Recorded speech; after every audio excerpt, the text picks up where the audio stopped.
दुर्गा नवरात्र व्रत कथा। श्री दुर्गा नवरात्र व्रत कथा। व्रत की विधि। इस व्रत में उपवास या फलाहार आदि का कोई विशेष नियम नहीं है। प्रातः उठकर स्नान करें, मंदिर में जाकर या घर पर ही नवरात्रों में दुर्गा जी का ध्यान करके व्रत रखना चाहिए और कथा पढ़नी चाहिए। कन्याओं के लिए यह व्रत विशेष फलदायक है। श्री जगदम्बा की कृपा से सब विघ्न दूर होते हैं। कथा के अंत में बारंबार दुर्गा माता तेरी सदा ही जय का उच्चारण करें। कथा प्रारंभ। बृहस्पति जी बोले, हे ब्रह्मा जी, आप अत्यंत बुद्धिमान, सर्व शास्त्रों और चारों वेदों को जानने वालों में श्रेष्ठ हो। हे प्रभु, कृपा कर मेरे वचन को सुनो। चैत्र, अश्विन, माघ और आषाढ़ के शुक्ल पक्ष में नवरात्र का व्रत और उत्सव क्यों किया जाता है? हे भगवान, इस व्रत का फल क्या है? किस प्रकार करना उचित है और पहले इस व्रत को किसने किया, सो विस्तार से कहो। बृहस्पति जी का ऐसा वचन सुनकर ब्रह्मा जी कहने लगे कि हे बृहस्पति, प्राणियों का हित करने की इच्छा से तुमने बहुत अच्छा प्रश्न किया है।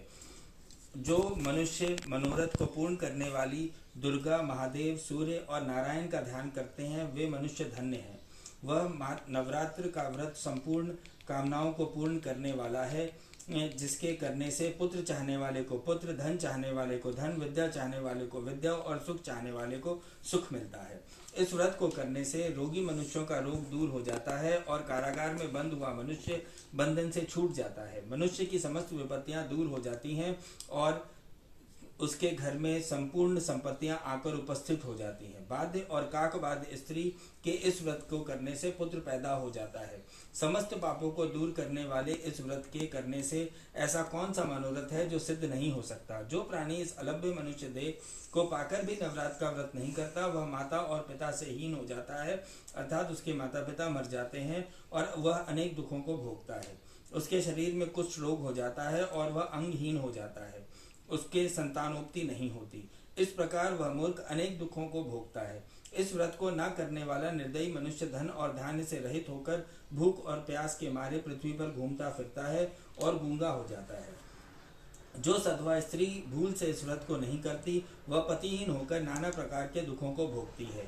यदि व्रत करने वाला मनुष्य सारे दिन का उपवास न कर सके तो एक समय भोजन करे और उस दिन बांधवों सहित नवरात्र व्रत की कथा का श्रवण करे। हे बृहस्पति, जिसने पहले इस महाव्रत को किया उसका पवित्र इतिहास मैं तुम्हें सुनाता हूँ, तुम सावधान होकर सुनो। इस प्रकार ब्रह्मा जी का वचन सुनकर बृहस्पति जी बोले, हे ब्राह्मण, मनुष्यों का कल्याण करने वाले इस व्रत के इतिहास को मेरे लिए कहो। मैं सावधान होकर सुन रहा हूँ। आपकी शरण में आए हुए मुझ पर कृपा करो।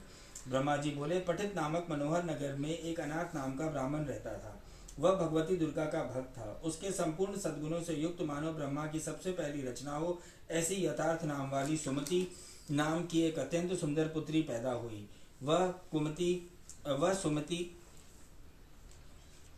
वह कन्या सुमति अपने पिता के घर बालकपन में अपनी सहेलियों से क्रीड़ा करती हुई इस प्रकार बढ़ने लगी कि जैसे शुक्ल पक्ष की कला बढ़ती है। उसके पिता प्रतिदिन जब दुर्गा की पूजा और होम किया करता था, उस समय वह भी नियम से वहां उपस्थित रहती थी। एक दिन वह सुमति अपनी सखियों के साथ खेलने लग गई और भगवती के पूजन में उपस्थित नहीं हुई।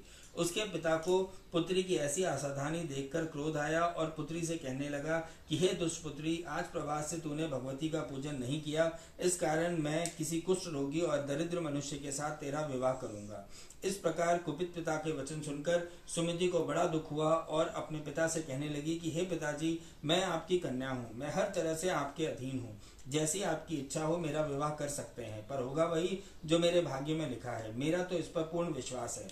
मनुष्य न जाने कितने मनोरथ का चिंतन करता है, पर होता वही है जो भाग्य में विधाता ने लिखा है। जो जैसा कार्य करता है उसको फल भी उसी कर्म के अनुसार मिलता है, क्योंकि कर्म करना मनुष्य के अधीन है पर फल देव के अधीन है। जैसे अग्नि में पड़े तृणादित उसको अधिक प्रतापित कर देते हैं, उसी प्रकार अपनी कन्या के ऐसे निर्भयता से कहे हुए वचन सुनकर वह ब्राह्मण को और अधिक क्रोध आया। तब उसने अपनी कन्या का विवाह एक कुष्ठ रोगी के साथ कर दिया और अत्यंत क्रुद्ध होकर पुत्री से कहने लगा, जाओ जाओ, जल्दी जाओ और अपने कर्म का फल भोगो। देखिए भला भाग्य के भरोसे रहकर क्या करती है। इस प्रकार से कहे हुए पिता के कटु वचनों को सुनकर सुमति के मन में विचार करने लगी कि अहो, मेरा बड़ा दुर्भाग्य है जिससे मुझे ऐसा पति मिला।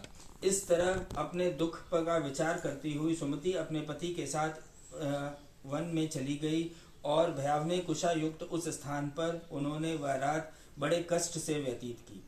उस गरीब बालिका की ऐसी दशा देखकर भगवती पूर्व पुण्यों के प्रभाव से प्रकट होकर सुमति से कहने लगी कि हे दीन ब्राह्मणी, मैं तुम पर प्रसन्न हूँ, तुम जो चाहो सो वरदान मांग सकती हो, मैं प्रसन्न होने पर मनोवांछित फल देने वाली हूँ। इस प्रकार भगवती दुर्गा का वचन सुनकर ब्राह्मणी कहने लगी कि आप कौन हो जो मुझ पर प्रसन्न हो, यह सब मुझसे कहो और अपनी कृपा दृष्टि से मुझ दीन राशि को कृतार्थ करो। ऐसा ब्राह्मणी का वचन सुनकर देवी कहने लगी कि मैं आदि शक्ति हूँ, मैं ही ब्रह्मविद्या और सरस्वती हूँ। मैं प्रसन्न होने पर प्राणियों का दुख दूर कर उनको सुख प्रदान करती हूँ। हे ब्राह्मणी, मैं तुझ पर तेरे पूर्व जन्म के पुण्य के प्रताप से प्रसन्न हूँ। मैं तुम्हारे पूर्व जन्म का वृतांत सुनाती हूँ, सुनो। तुम पूर्व जन्म में निषाद भील की स्त्री थी और अति प्रतिव्रता थी। एक दिन तेरे पति निषाद ने चोरी की। चोरी करने के कारण तुम दोनों को सिपाहियों ने पकड़ लिया और ले जाकर जेल खाने में कैद कर दिया। उन लोगों ने तुझे और तेरे पति को भोजन भी नहीं दिया। इस प्रकार नवरात्र के दिनों में तुमने ना कुछ खाया और ना ही जल पिया, इसलिए 9 दिनों तक नवरात्र का व्रत हो गया। हे ब्राह्मणी, उन दिनों जो व्रत हुआ उस व्रत के प्रभाव से प्रसन्न होकर मैं तुम्हें मनोवांछित फल दे रही हूँ।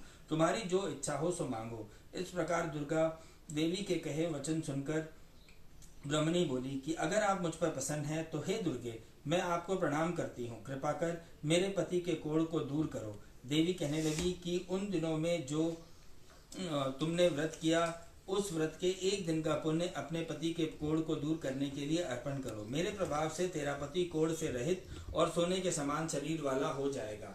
ब्रह्मा जी बोले कि इस प्रकार देवी के वचन सुनकर वह ब्राह्मणी बहुत प्रसन्न हुई और पति को निरोग करने की इच्छा से ठीक है ऐसा बोली। तब उसके पति का शरीर भगवती दुर्गा की कृपा से कुष्ठहीन होकर अति कांति युक्त हो गया, जिसकी कांति के सामने चंद्रमा की कांति भी छिन्न हो जाती है।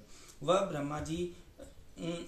ब्राह्मणी पति की मनोहर देह को देखकर देवी को अति पराक्रम वाली समझकर स्तुति करने लगी। हे दुर्गे, आप दुर्गति को दूर करने वाली, तीनों जगत का संताप हरने वाली, समस्त दुखों को दूर करने वाली, रोगी मनुष्य को निरोग करने वाली, प्रसन्न होने पर मनोवांछित वस्तु देने वाली और दुष्ट मनुष्यों का नाश करने वाली हो। तुम ही सारे जगत की माता और पिता हो। हे अम्बे, मुझ अपराध रहित अबला को मेरे पिता ने कुष्ठ रोगी मनुष्य के साथ विवाह कर मुझे घर से निकाल दिया। उसकी निकाली हुई मैं पृथ्वी पर घूमने लगी। आपने ही मेरा इस आपत्ति रूपी समुद्र से उद्धार किया है। हे देवी, मैं आपको प्रणाम करती हूँ, मुझ दीन की रक्षा करो। ब्रह्मा जी बोले कि हे बृहस्पति, इस प्रकार उस सुमति ने मन में देवी की बहुत स्तुति की और उसके द्वारा की हुई स्तुति को सुनकर सुमति को देवी पर बहुत संतोष हुआ और ब्राह्मणी से कहने लगी, हे ब्राह्मणी, तेरा उद्यालक नाम का एक अति बुद्धिमान, कीर्तिमान और जितेंद्रिय पुत्र शीघ्र ही होगा। ऐसा कहकर वह देवी उस ब्राह्मणी से फिर कहने लगी कि हे ब्राह्मणी, और जो कुछ तेरी इच्छा हो वही मनोवांछित वस्तु मांग सकती है।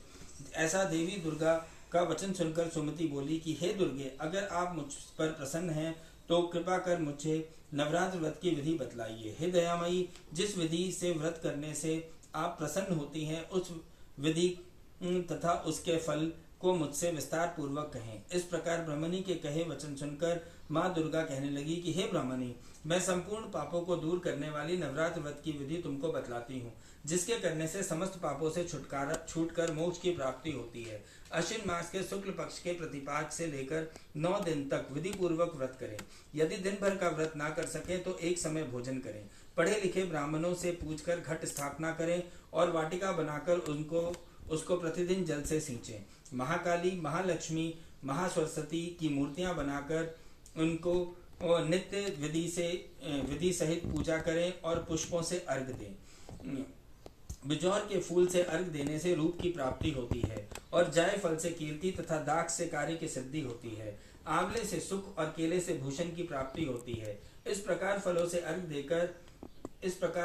से अर्घ देकर यथा विधि हवन करें। खांड, घी, गेहूं, शहद, जौ, तिल, बिलव, नारियल, दाख और कदम्ब इनसे हवन करें।